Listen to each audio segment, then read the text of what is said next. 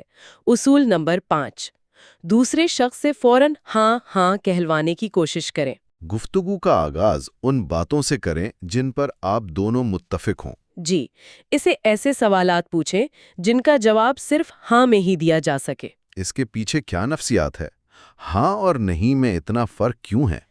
دیکھیں، جب کوئی شخص نہیں کہتا ہے تو یہ صرف ایک لفظ نہیں ہوتا، اس کا پورا جسم، اس کے اعصاب سب ایک دفاعی حالت میں آ جاتے ہیں۔ وہ پیچھے ہٹنے کے لیے تیار ہو جاتا ہے۔ بالکل، لیکن جب وہ ہاں کہتا ہے تو جسم قبول کرنے اور آگے بڑھنے کی حالت میں ہوتا ہے۔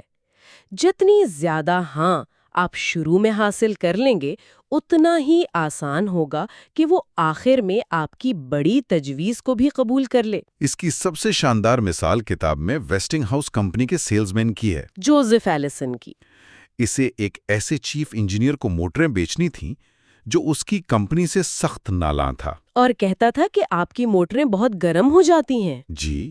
اب اگر ایلیسن بحث کرتا کہ نہیں جناب ہماری موٹریں گرم نہیں ہوتی، تو بات وہیں ختم ہو جاتی۔ اس نے سوکرات کا طریقہ استعمال کیا۔ اس نے پوچھا، جناب کیا آپ اس بات سے متفق ہیں کہ نیشنل الیکٹریکل مینوفیکچررز ایسوسی ایشن کے معیارات درست ہیں؟ انجینئر نے کہا ہاں بالکل۔ پھر اس نے پوچھا، معیار کے مطابق ایک اچھی موٹر کمرے کے درجہ حرارت سے 72 ڈگری فارنہائٹ زیادہ گرم ہو سکتی ہے، کیا یہ ٹھیک ہے؟ اس پر بھی اسے ہاں ہی کہنا پڑا۔ پھر اس نے پوچھا، آپ کے کارخانے کا درجہ حرارت کیا ہے؟ انجینئر نے کہا تقریباً 75 ڈگری۔ اچھا۔ تو ایلیسن نے حساب لگا کر کہا، اگر 75 میں 72 جمع کریں تو 147 ڈگری بنتا ہے۔ کیا اگر آپ کی موٹریں اس سے کم گرم ہوں تو وہ معیار کے مطابق نہیں ہوں گی؟ اور انجینئر کو ہاں کہنا پڑا۔ جی، اس نے تسلیم کیا کہ موٹریں ٹھیک ہیں۔ اس مثبت آغاز کی وجہ سے ایلیسن نے اسے مزید $35,000 کی موٹریں بیچ دیں۔ یہ تو زبردست ہے۔ یہ ابراہیم لنکن کے اس کال کی طرح ہے کہ شہد کا ایک قطرہ 1 گیلن سرکے سے زیادہ مکھیاں پکڑتا ہے۔ بالکل، یعنی ہمیشہ دوستانہ انداز میں آغاز کریں۔ غصہ اور لڑائی سے آپ کسی کو کبھی قائل نہیں کر سکتے۔ تو ایک اور عملی چیلنج، اگلی اہم گفتگو میں اختلاف پر جانے سے پہلے کم از کم 2 ایسے نکات تلاش کریں جن پر آپ اور دوسرا شخص متفق ہوں۔ ان سے بات چیت شروع کریں اور دیکھیں کہ گفتگو کا رخ کیسے بدلتا ہے۔ لیکن اگر کوئی ہم سے شکایت کر رہا ہو تو ہاں کہلانا تو مشکل ہے، وہ تو پہلے غصے میں ہوتا ہے۔ ہاں، اس وقت کیا کریں؟ اس صورتحال کے لیے ایک بہت مؤثر اصول ہے، دوسرے شخص کو زیادہ سے زیادہ بولنے کا موقع دیں۔ اسے ایک سیفٹی ویلو کی ضرورت ہوتی ہے تاکہ وہ اپنا غبار نکال سکے۔ جب تک اس کے ذہن میں اپنی باتیں اور شکایات موجود ہیں، وہ آپ کی ایک نہیں سنے گا۔ بالکل، صبر سے سنیں، سوالات پوچھیں اور اسے اپنی بات مکمل کرنے دیں۔ اور جب وہ اپنی بات کہہ چکے ہوں تو اگلا قدم کیا ہے؟ اگلا قدم ہے دوسرے شخص کو یہ محسوس ہونے دیں کہ یہ خیال اسی کا ہے۔ لوگ اپنے خیالات پر عمل کرنا زیادہ پسند کرتے ہیں۔ 1 منٹ، یہ تو تھوڑا ہیرا پھیری جیسا نہیں لگ رہا؟ یہ ایک بہت اہم سوال ہے۔ فرق نیت کا ہے۔ اگر آپ کی نیت صرف اپنا فائدہ حاصل کرنا ہے تو یہ ہیرا پھیری ہے، لیکن اگر آپ کی نیت باہمی تعاون سے ایک ایسا حل نکالنا ہے جو دونوں کے لیے بہترین ہو، تو یہ ایک اعلیٰ انسانی تعلقات کا فن ہے۔ کتاب میں وہ ڈیزائنر والی کہانی ہے نا؟ جی، یوجین ویسن کی، جو خاکے بیچتے تھے۔ وہ 3 سال تک نیو یارک کے ایک بڑے اسٹائلسٹ کو کچھ نہیں بیچ سکے۔ 3 سال؟ وہ تو بہت لمبا عرصہ ہے۔ آس گئے اور کہا، میں چاہتا ہوں آپ مجھ پر ایک احسان کریں۔ یہ کچھ ادھورے آئیڈیاز ہیں، کیا آپ بتا سکتے ہیں کہ انہیں کیسے بہتر بنایا جا سکتا ہے؟ تو اس نے مشورہ مانگ لیا۔ جی، اور خریدار نے خاکے دیکھے، کچھ آئیڈیاز دیے اور پھر وہ سارے خاکے خرید لیے۔ کیوں؟ کیونکہ اب وہ صرف ویسن کے آئیڈیاز نہیں تھے، بلکہ اس کے آئیڈیاز تھے۔ بالکل، اس نے ان کی تخلیق میں حصہ لیا تھا۔ یہ دلچسپ ہے، یعنی اپنی انا کو ایک طرف رکھ کر دوسرے کو کریڈٹ دینا۔ اچھا، اور اپنے خیالات کو پیش کرنے کا بہترین طریقہ کیا ہے؟ انہیں ڈرامائی انداز میں پیش کریں۔ آج کا دور شو مین شپ کا ہے، صرف سچائی بیان کرنا کافی نہیں، اسے دلچسپ بنانا پڑتا ہے۔ فلمیں اور ٹی وی تو یہی کرتے ہیں، لیکن عام زندگی میں اسے کیسے استعمال کریں؟ کتاب میں کئی مثالیں ہیں، جیسے فیلاڈیلفیا ایوننگ بلیٹن اخبار کے خلاف افواہیں تھیں کہ ان کے پاس خبریں کم ہوتی ہیں۔ ہاں، اور اشتہارات زیادہ۔ تو انہوں نے اعداد و شمار پیش کرنے کے بجائے ایک دن کے تمام مضامین کو ایک دن نامی کتاب کی شکل میں شائع کر دیا۔ 307 صفحات کی کتاب۔ واہ! اس نے ڈرامائی کے انداز میں ثابت کر دیا کہ ان کے پاس کتنا مواد ہوتا ہے۔ اچھا، یہ سب طریقے ٹھیک ہیں، لیکن کچھ لوگ تو صرف مقابلے سے ہی موٹیویٹ ہوتے ہیں۔ ان کا کیا کریں؟ جب نرمی، دوستی اور ڈرامہ کام نہ کریں تب کیا؟ تب آخری حربہ ہے، ایک چیلنج پیش کریں۔ چارلز شواب کہتے تھے کہ کام کروانے کا سب سے بڑا ذریعہ مقابلے کی روح بیدار کرنا ہے۔ یہ پیسے کی خواہش سے زیادہ طاقتور محرک ہے۔ جی، ہر کامیاب انسان کو مقابلہ پسند ہوتا ہے۔ یہ خود کو ثابت کرنے، سبقت لے جانے اور جیتنے کا موقع ہوتا ہے۔ اس کی چارلز شواب کی مشہور کہانی ہے نا، مل والی۔ جی ہاں، ان کی ایک مل کے مزدور پیداوار کا ہدف پورا نہیں کر رہے تھے۔ شواب نے دن کی شفٹ کے مینیجر سے پوچھا کہ آج کتنی پروڈکشن ہوئی؟ اس نے کہا 6۔ اور شواب نے فرش پر چاک سے ایک بڑا سا 6 لکھ دیا۔ جی، اور چلے گئے۔ جب رات کی شفٹ آئی تو انہوں نے اس کا مطلب پوچھا۔ کسی نے کہا آج باس آئے تھے اور انہوں نے یہ لکھ دیا ہے۔ اور رات والوں نے اسے ایک چیلنج سمجھ لیا۔ بالکل۔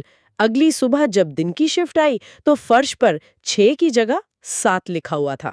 اور مقابلہ شروع ہو گیا۔ جی، اور جلد ہی وہ مل پورے پلانٹ کی سب سے زیادہ پیداواری مل بن گئی۔ یہ سبقت لے جانے کی خواہش ہے، یہ انسان کی فطرت ہے۔ اور ان سب طریقوں کے ساتھ ایک بنیادی اصول کیا ہے؟ وہ یہ کہ ہمیشہ اعلیٰ مقاصد کی اپیل کریں۔ ہر شخص کے کام کرنے کی 2 وجہ ہوتی ہیں، ایک جو سننے میں اچھی لگتی ہے اور دوسری جو اصلی ہوتی ہے۔ ہمیں اچھی وجہ پر توجہ دینی ہے۔ جی، ہر شخص دل میں خود کو ایک اچھا، ایماندار اور نیک انسان سمجھنا چاہتا ہے۔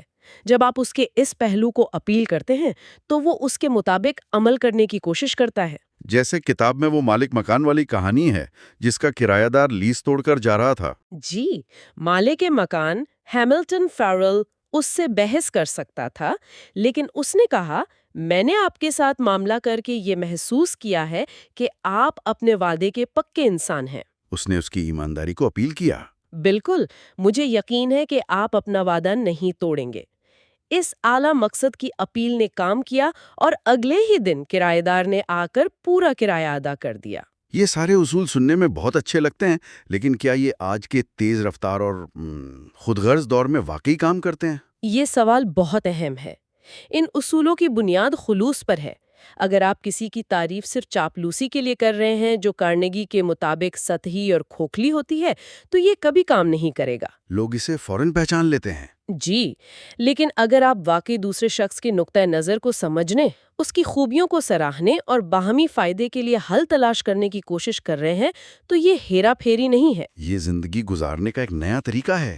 جی، ایک زیادہ ہمدردانہ اور مؤثر طریقہ۔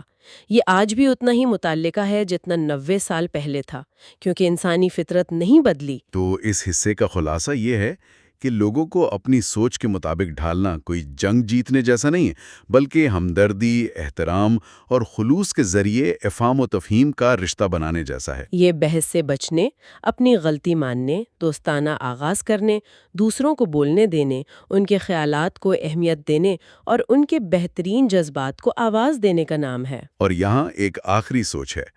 غور کرنے کی بات یہ ہے کہ ہم اپنی زندگی کی کتنی توانائی دوسروں کو غلط ثابت کرنے میں صرف کرتے ہیں، سوشل میڈیا پر، دفتر میں، گھر پر۔ اگر یہی توانائی ہمدردی اور افہام و تفہیم پیدا کرنے میں لگائیں تو ہمارے رشتے اور نتائج کتنے مختلف ہو سکتے ہیں۔ اگر آپ نے ان میں سے کوئی اصول آزما کر دیکھا ہے تو اپنا تجربہ ہمارے ساتھ ضرور شیئر کریں۔ اگلی بار ہم کتاب کے چوتھے اور آخری حصے پر بات کریں گے، لوگوں کو ٹھیس پہنچائے یا ناراضگی پیدا کیے بغیر تبدیل کرنے کے 9 طریقے۔ کہ تعریف اور تنقید کا صحیح توازن کیا ہے، اور کسی کی عزت نفس مجروح کیے بغیر اسے کیسے بدلا جا سکتا ہے؟ ہمارے ساتھ ضرور شامل ہوئیے گا۔ تو آج ہم ڈیل کارنیگی کی کتاب کے چوتھے حصے پر بات کرنے والے ہیں، اور یہ حصہ میرے خیال میں شاید سب سے زیادہ عملی ہے۔ جی، بہت زیادہ۔ اس میں وہ 9 اصول بتائے گئے ہیں جن سے آپ دوسروں کو بدل سکتے ہیں، لیکن اس انداز سے کہ نہ تو وہ ناراض ہوں اور نہ ہی ان کی دل آزاری ہو۔ بالکل، اور یہ صرف دوسروں کو بدلنے کا فن نہیں، بلکہ میں تو کہتا ہوں کہ یہ تعلقات کو بچانے کا فن بھی ہے۔ تعلقات کو بچانے کا فن، واہ! جی، کیونکہ دیکھیں، جب بھی ہم کسی کو بدلنے کی کوشش کرتے ہیں تو لاشعوری طور پر ہم ان کی انا پر، ان کی عزت نفس پر ایک طرح سے حملہ کر رہے ہوتے ہیں۔ صحیح۔ تو کارنیگی کے یہ 9 اصول دراصل نفسیات اور سفارت کاری کا ایک ایسا امتزاج ہیں جو ہمیں سکھاتے ہیں کہ یہ کام ٹکراؤ کے بجائے تعاون سے کیسے کیا جا سکتا ہے۔ تو آئیے پھر اس کی گہرائی میں اترتے ہیں۔ پہلا اصول بہت بہت دلچسپ ہے کہ اگر آپ کو کسی کی غلطی بتانی ہی ہے تو بات کا آغاز ہمیشہ کسی سچی تعریف سے کریں۔ یہ بالکل ویسا ہی ہے جیسے دانت نکالنے سے پہلے ڈاکٹر کا وہ سن کرنے والا انجیکشن۔ بالکل وہی مثال میرے ذہن میں تھی کہ درد تو ہوتا ہے پر محسوس نہیں ہوتا۔ جی، دیکھیے، نفسیات میں اسے کوگنیٹو ریفریمنگ کہتے ہیں۔ جب آپ تعریف سے آغاز کرتے ہیں تو آپ آنے والی تنقید کو ایک حملے کے بجائے ایک تعمیری مشورے کے طور پر فریم کر دیتے ہیں۔ اچھا۔ اس سے سننے والے کا دماغ دفاعی حالت سے نکل کر سیکھنے کی حالت میں آ جاتا ہے۔ اسے لگتا ہے کہ آپ اس کے خلاف نہیں بلکہ اس کے ساتھ ہیں۔ کتاب میں امریکی صدر کیلون کولج کی مثال دی گئی ہے۔ انہوں نے اپنی سیکرٹری کے کام میں کچھ غلطیاں دیکھیں۔ اب وہ سیدھا جا کر ڈانٹ بھی سکتے تھے، لیکن انہوں نے کہا، آج صبح آپ نے بہت خوبصورت لباس پہنا ہے اور آپ واقعی ایک پرکشش نوجوان خاتون ہیں۔ اس کے بعد انہوں نے نرمی سے کہا کہ کام میں تھوڑی زیادہ احتیاط برتیں۔ اور نتیجہ یہ کہ سیکرٹری نے خوشی خوشی اپنی غلطی مان لی۔ اور یہ صرف چھوٹی موٹی باتوں کے لیے نہیں ہے۔ ابراہم لنکن، انہوں نے خانہ جنگی کے دوران اپنے ایک بہت ضدی جنرل جوزف ہوکر کو ایک تاریخی خط لکھا تھا۔ اوہ، یہ تو بہت ہائی سٹیک صورتحال ہے۔ بہت زیادہ۔ جنرل کی غلطیاں بھاری پڑ رہی تھیں، لیکن لنکن نے خط کا آغاز جنرل کی بہادری اور قابلیت کی تعریف سے کیا۔ انہوں نے لکھا کہ وہ ایک عظیم سپاہی ہیں۔ اس کے بعد بہت احتیاط سے انہوں نے ان چند چیزوں کا ذکر کیا جن سے وہ مطمئن نہیں تھے۔ سوچنے کی بات ہے، اگر وہ براہ راست تنقید کرتے تو ایک باغی جنرل کا رد عمل کیا ہوتا؟ بغاوت بھی ہو سکتی تھی۔ بالکل، لیکن یہاں ایک سوال اٹھتا ہے، کیا اس سے یہ خطرہ نہیں کہ لوگ آپ کی تعریف کو محض چاپلوسی سمجھے، خاص طور پر اگر اس کے فوراً بعد آپ تنقید کرنے والے ہوں؟ یہ بہت اہم نکتہ ہے، اور اسی لیے کارنیگی زور دیتے ہیں کہ تعریف سچی ہونی چاہیے، اور یہی ہمیں دوسرے اصول کی طرف لاتا ہے، جو کہ ہے غلطیوں کی بالواسطہ نشاندہی۔ جی، یعنی انڈائریکٹ طریقے سے۔ اور سب سے اہم بات، تعریف کے فوراً بعد لیکن کا لفظ استعمال کرنے سے گریز کریں۔ اچھا۔ جیسے ہی آپ کہتے ہیں تم نے بہت اچھا کام کیا لیکن، تو وہ تعریف وہیں ختم ہو جاتی ہے، بے معنی ہو جاتی ہے۔ تو لیکن کی جگہ کیا استعمال کرنا چاہیے؟ اور کا لفظ، فرض کریں آپ کسی بچے کو کہنا چاہتے ہیں کہ اس کے گریڈز بہتر ہونے چاہیے، آپ یہ کہنے کے بجائے کہ ہمیں تم پر فخر ہے لیکن تمہارے ریاضی کے نمبر بہت کم ہیں، آپ کہہ سکتے ہیں ہمیں تم پر بہت فخر ہے، اور اگر تم ریاضی میں بھی اتنی ہی محنت کرو تو اگلے سال تمہارے نتائج شاندار ہوں گے۔ یہ تو بہت زبردست ٹیکنیک ہے، مسئلہ بھی بتا دیا اور حوصلہ بھی نہیں توڑا۔ بالکل۔ اس کی ایک کمال کی مثال چارلز شواب کی ہے۔ وہ ایک بڑی سٹیل مل کے مالک تھے۔ ایک دن انہوں نے دیکھا کہ کچھ ملازم سگریٹ نوشی منع ہے کہ بورڈ کے عین نیچے کھڑے سگریٹ پی رہے ہیں۔ ہاں، اب کوئی بھی مینیجر ہوتا تو انہیں جھاڑ پلا دیتا۔ بالکل، لیکن شواب نے ایسا نہیں کیا۔ وہ ان کے پاس گئے، ہر ایک کو ایک مہنگا سگار دیا اور کہا، لڑکو، میں بہت مشکور ہوں گا اگر آپ یہ سگار باہر جا کر پئیں۔ کمال ہے۔ ان لوگوں کو اپنی غلطی کا احساس بھی ہوا، شرمندگی بھی نہیں ہوئی، اور وہ شواب کے مداح بھی بن گئے۔ انہوں نے براہ راست یہ نہیں کہا کہ تم قانون توڑ رہے ہو۔ تو پہلے 2 اصول مل کر ایک فریم ورک بناتے ہیں، سچی تعریف سے ماحول بنائیں اور پھر انڈائریکٹ طریقے سے غلطی بتائیں۔ لیکن کیا ہو اگر سامنے والا شخص پھر بھی دفاعی ہو جائے؟ یہیں پر تیسرا اصول کام آتا ہے، جو شاید ان سب میں سب سے مشکل ہے۔